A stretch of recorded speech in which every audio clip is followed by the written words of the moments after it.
Quando a polícia da Califórnia se viu diante de 5 vítimas que haviam perdido as suas vidas de forma fria e brutal, eles não faziam ideia de que estavam para desenrolar uma teia que os levaria a um culto de 3 pessoas que seriam capazes de fazer coisas terríveis para atingir o seu objetivo. Olá, queridíssimos, eu sou a Beatriz Amorim e eu conto segredos e mistérios aqui numa sala escura. Nesse canal falamos sobre true crime, sobre casos sobrenaturais e basicamente sobre tudo que é bizarro, esquisito e assustador. Se vocês gostam desse tipo de assunto, aproveitem para já se inscreverem aqui no canal para vocês não perderem nenhum vídeo e também para me seguir lá nas outras redes sociais, eu vou deixar passando aqui embaixo. Então, sem mais delongas, apaguem as luzes, acendam uma vela e vamos para o caso de hoje.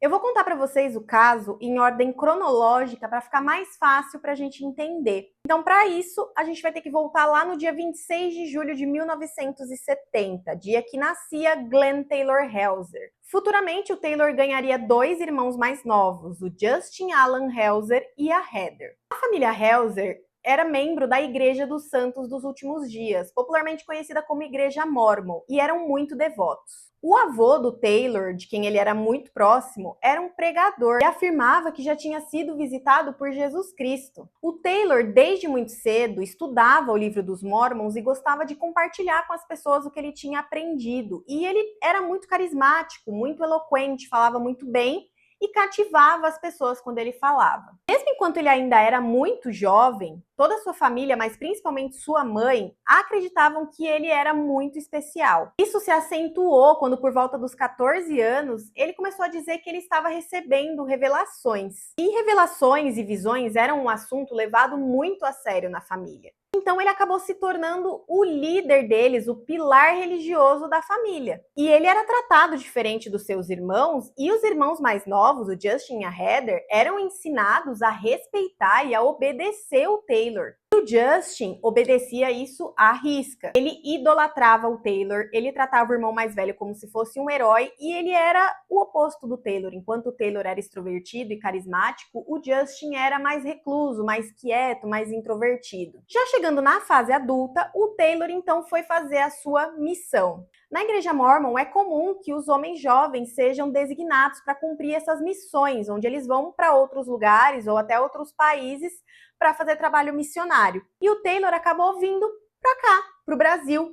Ele foi alocado em Brasília e lá ele virou uma estrela. Ele conseguiu levar muitas pessoas para a fé dele. Isso fez com que ele se tornasse um destaque ali na congregação que ele frequentava. E aí, voltando para os Estados Unidos, ele logo se casou e teve filhos. O sogro dele arranjou para ele um emprego de consultor financeiro, então ele trabalhava nessa função. E aí, nesse momento, ele conheceu algo chamado Harmony Impact Training. Seria algo traduzido como treinamento de impacto em português. E eu fui pesquisar o que é esse Impact Training, que é uma organização que oferece cursos para homens, mulheres, casais e até crianças, que custam em torno aí de $450. Eu vou ler o que está descrito no site deles como o propósito da organização. Nosso propósito é criar um ambiente onde você conduz a sua vida e aprende a vivê-la, ao invés de ser conduzido pela vida. Essa organização foi formada por um casal lá em 1985, na cidade de Salt Lake City, em Utah. Segundo pessoas que já frequentaram esses treinamentos, existe uma filosofia ali dentro que é: não existe bem ou mal desde que os resultados sejam bons. O que eu entendo como algo, os fins justificam os meios. Vejam bem, eu fui pesquisar mais sobre essa organização, ver relatos de outras pessoas que já frequentaram. Pelos relatos, eu entendo como se fosse um treinamento de coach barra esquema, daqueles que a pessoa entra no treinamento e ela faz no treinamento, paga um valor X, e aí, se ela quer saber mais, ela tem que pagar um valor Y, e aí fica aquela coisa te pressionando para você pagar mais e ir subindo nos treinamentos. Então, eu entendi que algo funciona dessa forma. Segundo alguns relatos no Reddit, eles se comportam de um jeito que se assemelha a um culto. Mas voltando então para o nosso caso, nesse momento, a gente tem o Glenn Taylor Helzer casado com filhos, trabalhando como consultor financeiro e fazendo o Impact Training. Só que para ele, essa vida não era suficiente. Afinal, ele se sentia especial, ele foi tratado como especial desde que ele era muito novo. E ele não queria uma vida simples de pai de família. E nesse momento já estava ali na cabeça do Taylor uma ideia crescendo de descontentamento com a igreja mórmon. Ele achava que a igreja estava perdida, ele achava que os líderes não sabiam o que estavam fazendo e ele achava que ele, sendo uma pessoa especial, recebendo revelações, tendo visões, ele seria uma pessoa muito mais adequada para comandar a igreja. E esse sentimento estava crescendo dentro dele. E ele queria ser uma pessoa grande, ele queria mudar o mundo. E foi aí que ele decidiu que ele simplesmente ia abandonar a esposa, ele ia abandonar os filhos e ele ia se mudar para morar junto com o irmão, com o Justin. Então, ele foi morar em Concord, na Califórnia, ele e o Justin. E aí, o Taylor degringolou. Ele começou a beber muito, ele começou a fazer uso de substâncias ilícitas, ele começou a dormir com várias mulheres aleatórias. E tudo isso são coisas reprováveis perante a fé mormon, que era a fé que ele professava. Mas para ele, isso já não importava mais, porque ele já tinha um plano.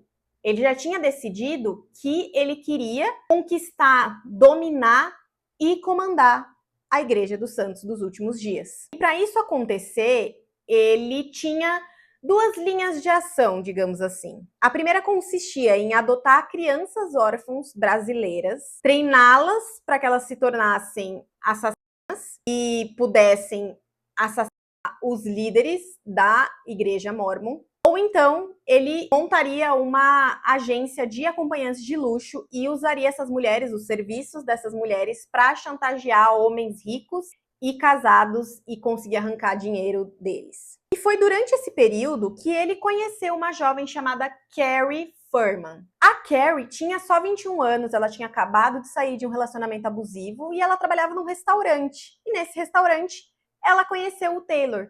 Esse homem charmoso, encantador, que tratava ela muito bem, com muito carinho. Logo, ela se apaixonou e logo ela foi morar com o Taylor. Só que não demorou muito para Carrie perceber que nem tudo eram flores nesse relacionamento. Primeiro que o Taylor já começou a obrigar ela a ir para o Impact Training, assim como ele fazia com o Justin, irmão dele, e com todo mundo que estava em volta dele. Ele queria que todo mundo fizesse os treinamentos.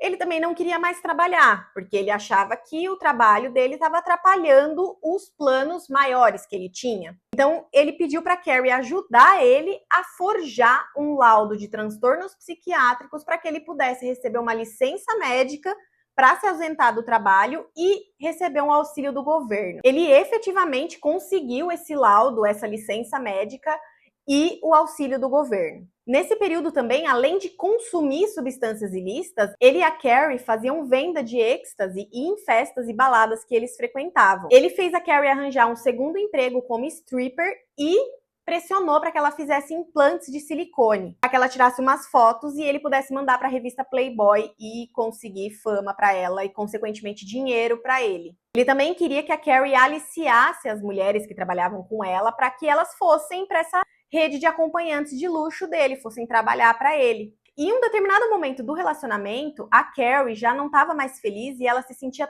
muito presa ao Taylor. Tão presa que ela achava que ela só iria conseguir se livrar dele se ela tirasse a própria vida. Nesse momento, ela começou a fazer uso mais desenfreado ainda de substâncias. Ela parou de comer, ela parou de se cuidar. Então, ela acabou perdendo a utilidade pro Taylor. Então, ele virou para ela e falou: pode ir embora. Ela aproveitou essa chance e, felizmente, ela saiu desse relacionamento abusivo e ela conseguiu se reerguer. Inclusive, ela acabou sendo selecionada para fazer uns ensaios para Playboy. Ela acabou se mudando para Los Angeles e conseguiu se livrar desse relacionamento. E é depois da partida da Carrie que uma outra mulher vai aparecer na vida dos irmãos Helzer e ela vai se tornar o terceiro elo dessa conspiração macabra. Essa mulher era Dawn Godman e ela havia acabado de se converter para a religião mórmon. Ela tinha passado por um momento muito difícil na vida dela, onde ela teve que lidar com vício e substâncias ilícitas e também com questões de saúde mental. Ela e o Glenn Taylor se conheceram em uma reunião entre membros da igreja Mormon. E ela ficou encantada com ele. E mais encantada ainda, ela ficou quando ele começou a dar atenção para ela. Ela achava ele um homem bonito, um homem charmoso, e ele começou a conversar com ela, começou a dar atenção, ela ficou lisonjeada. Em algumas fontes dizem que a Dawn era apaixonada pelo Taylor, mas uma outra fonte diz que ela, na verdade, tinha um relacionamento com o Justin. Isso não ficou muito claro para mim, mas independente da forma como que ela enxergava o Taylor, se era romântica ou platônica, o fato é que ela estava encantada com ele. Em um determinado dia, eles foram de carro até o estacionamento de uma igreja mormon. Ele disse para ela que precisava contar algo para ela, que tinha que ser ali naquele local, porque ali eles estavam protegidos pelos anjos, então o diabo não ia poder ouvir o que eles estavam conversando. E ele diz para Dawn que ele é um profeta, que ele é o escolhido de Deus e que ele tem um plano para comandar a igreja Mormon e para fazer uma nova América e para trazer a paz e a harmonia para o mundo. E nesse momento, a Dawn jura lealdade total ao Glenn Taylor Helzer. E essa lealdade era tão forte que ela abandonou o filho dela de 5 anos e foi morar junto com os 2 irmãos. E é nesse momento que o Justin e a Dawn recebem a alcunha de Children of Thunder, ou Filhos do Trovão em português, que é como esse caso ficou conhecido, o caso do culto Children of Thunder, porque o Taylor chamava eles dessa forma. Então, a gente tinha esse trio em que o Taylor era o comandante, ele era o profeta, o escolhido, e ele tinha os seus 2 seguidores que fariam tudo e qualquer coisa que ele mandasse, que ele pedisse. Agora eu vou precisar sair um pouquinho da cronologia para contar para vocês como que o Taylor conheceu uma das futuras vítimas, a Selina Bishop. A Selina Bishop era uma jovem de 22 anos, comum, como qualquer outra jovem da sua idade. Ela era descrita como extrovertida, como alegre, animada, e ela estava passando por um momento muito feliz da vida dela, porque ela tinha acabado de se mudar para o apartamento dela próprio. Então ela estava muito feliz com essa independência. E em uma determinada festa, ela conhece esse homem que ela acha charmoso, acha bonito, acha interessante.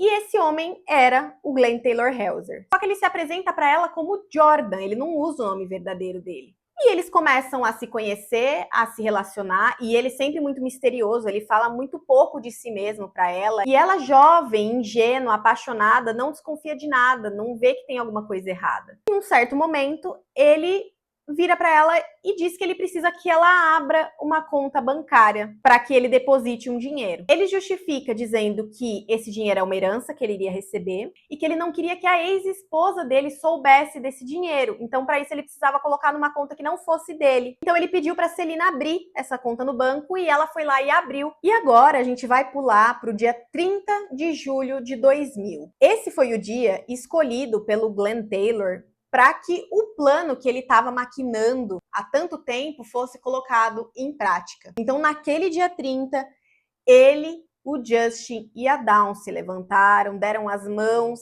rezaram, declararam guerra a Satanás e se dirigiram até a casa de Ivan e Annette Steinman.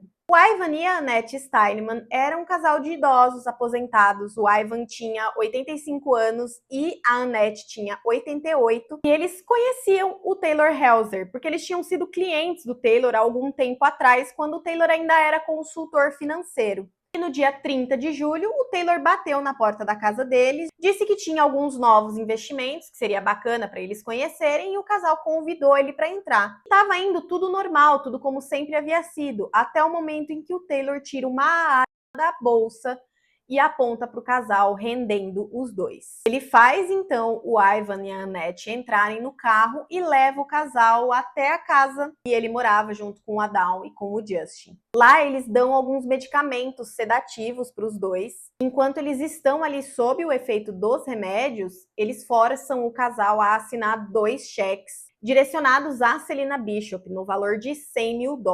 Depois dos cheques assinados, o Justin e o Taylor levam o casal até o banheiro e começam a espancar os 2 idosos. Com o espancamento, o Ivan acaba sofrendo um ataque cardíaco e falecendo. Mas a Annette ainda estava viva. Então, nesse momento, o Taylor pega uma faca e corta a garganta dela.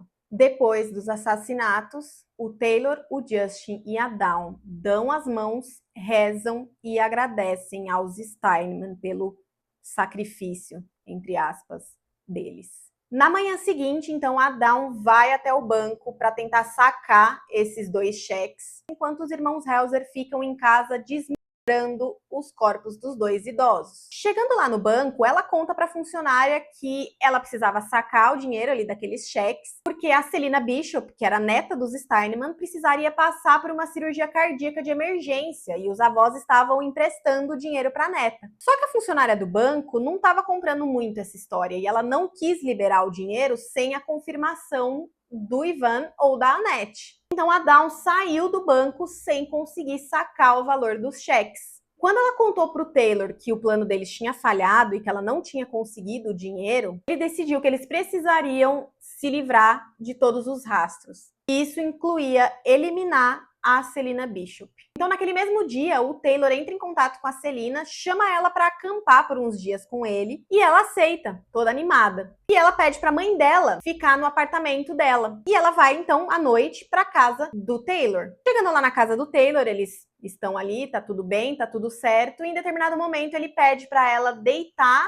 de barriga para baixo, que ele vai massagear as costas dela. Enquanto ela tá ali distraída recebendo a massagem, o Justin chega com um martelo, desfere vários golpes na cabeça da Selina.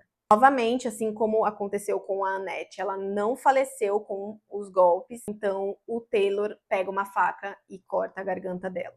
Eles prosseguem então com o desmembramento do corpo e a Selina tinha uma tatuagem no ombro. Para dificultar a identificação, Taylor corta a pele onde estava a tatuagem e dá para o cão dele comer. Então, o trio coloca os restos mortais desmembrados da Selina, do Ivan e da Annette em 9 malas e jogam no rio Mokelumne. Depois de já ter cometido 3 assassinatos, o Taylor se lembra de que ele brevemente conheceu a mãe da Selina. E ele tinha medo de que ela pudesse identificá-lo. Então ele decide que a mãe da Selina também precisa ser eliminada. Então o trio se dirige até o condado de Marin, onde ficava o apartamento da Selina, e a mãe dela estaria lá cuidando do apartamento para a filha. Eles invadem o apartamento e lá estão a Jennifer Villarin, de 45 anos, que era a mãe da Selina, e o James Gamble, de 54 anos, que era amigo da Jennifer. Os dois não tiveram nem chance de se defender, porque eles estavam dormindo e foram alvejados por tiros, morrendo na hora. Só que essa vizinhança, onde ficava o apartamento da Selina, era uma vizinhança muito tranquila. Então, o barulho dos tiros alertou os vizinhos. E então, os vizinhos chamaram a polícia. E chegando no apartamento, a polícia encontrou os corpos da Jennifer e do Jim. Sabendo, então, que o apartamento era da Selina Bishop, a polícia começou a se perguntar onde estava a Selina. Enquanto tudo isso acontecia lá no condado de Marin, a polícia de Concord recebia uma denúncia de desaparecimento. A filha do casal Steinman estava preocupada porque ela não conseguia falar com os pais já haviam alguns dias. Então ela ligou para a polícia e reportou os pais idosos como desaparecidos. E a polícia do condado de Sacramento estava indo até o rio Mokelumne, onde um homem que andava de jet ski encontrou uma mala com restos mortais humanos. Agora pensem comigo. Eu tô contando para vocês a história em ordem cronológica. A gente sabe o que aconteceu, mas a polícia na época ainda não sabia. Eles ainda não tinham ligado um caso com o outro. Tudo isso foi acontecendo meio que ao mesmo tempo. Então, lá no condado de Marin, a gente tinha um casal que tinha sido assassinado, o paradeiro desconhecido da filha de uma das vítimas, que era dona do apartamento onde o crime foi cometido. Em Concord, a gente tinha a denúncia de desaparecimento de um casal de idosos. E lá em Sacramento haviam sido encontrados restos mortais humanos que não tinham sido identificados ainda. E foi com o bom trabalho policial nesse caso que eles conseguiram juntar todos os pontos, juntar as pistas até encontrar os perpetradores desse crime. O primeiro passo da polícia foi conversar com amigos e familiares da Selina e da Jennifer. Foi assim que eles descobriram que a Selina tinha um namorado e, juntando o depoimento de várias pessoas, eles conseguiram ir pegando pistas de quem era esse namorado. Qual era o nome dele, onde ele morava, o que a Selina tinha ido fazer aquele dia. E aí eles chegaram no restaurante que a Selina trabalhava. E ela tinha esquecido o pager dela no trabalho. Com esse pager, eles conseguiram identificar um número com quem a Selina se comunicava bastante. E rastreando esse número, eles descobriram que pertencia a um homem chamado Glenn Taylor Helzer. Enquanto isso, em Concord, a casa dos Steinemann estava sendo periciada em busca de pistas. Eles encontraram uma papelada do casal que tinha o nome do Glenn Taylor Helzer. E a polícia já estava ciente de que havia tido uma tentativa de sacar dinheiro das contas dos Steinemann com os cheques em nome da Selina Bishop. Nesse momento, lá no Condado de Sacramento, já estava sendo feita a identificação dos corpos que haviam sido encontrados na mala. E com a identificação desses 3 corpos como sendo do Ivan Steinemann, Annette Steinemann e da Selina Bishop, a polícia conseguiu então fazer a conexão entre os 5 assassinatos. Todos esses casos tinham um denominador em comum: o Glenn Taylor Helzer. Foi emitido então um mandado de busca e apreensão e o Taylor, o Justin e a Dawn foram presos no dia 7 de agosto de 2000. O Justin e a Dawn foram cooperativos com a polícia, o Taylor ainda tentou fugir e precisou ser perseguido brevemente pelos policiais. Na casa em que o trio morava, foram encontradas evidências de que havia acontecido algum tipo de violência. O carpete estava mexido, tinha algumas manchas suspeitas e o banheiro estava completamente reformado e limpo, como se fosse novo. Isso destoava do restante da casa, que estava bagunçada e era mal cuidada. Nas coisas do Taylor foi encontrada uma nota que tinha o número de telefone da Selina, além de alguns papéis que o ligavam ao casal Steinemann. Outras evidências forenses foram obtidas, como as digitais da Dawn e do Justin na minivan abandonada do Ivan e da Annette Steinemann. Os carros do Justin e do Taylor também batiam com as descrições das testemunhas que viram esses veículos próximos às cenas dos crimes. A arma que foi utilizada para atirar na Jennifer e no Jim era registrada no nome do Justin Helzer. A arma foi encontrada em um cofre que pertencia a Dawn, junto com documentos de identidade das vítimas. Com a quantidade esmagadora de evidências, não restavam dúvidas de que o trio era culpado dos assassinatos.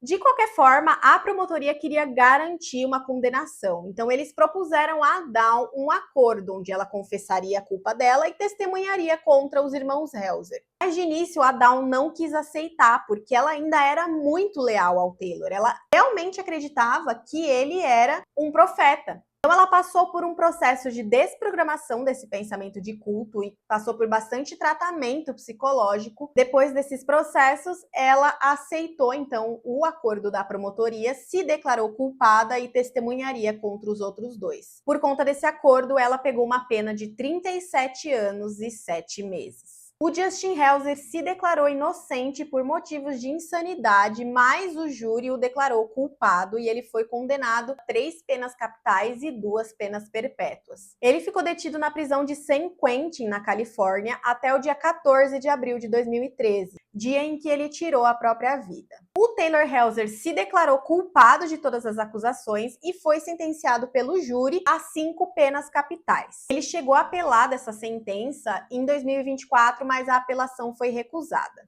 Hoje ele tem 55 anos e aguarda o cumprimento da sua pena na prisão de San Quentin. E esse é o caso de hoje, né? Um caso bem pesado, onde 5 pessoas morreram porque um homem se achava especial demais, se achava acima da lei, acima de tudo, acima de todos. E eu espero que as vítimas, Ivan Steinemann, Annette Steinemann, Selina Bishop, Jennifer Villarin e James Gamble, tenham encontrado a paz e que a família e os amigos deles tenham conseguido seguir em frente da melhor forma possível.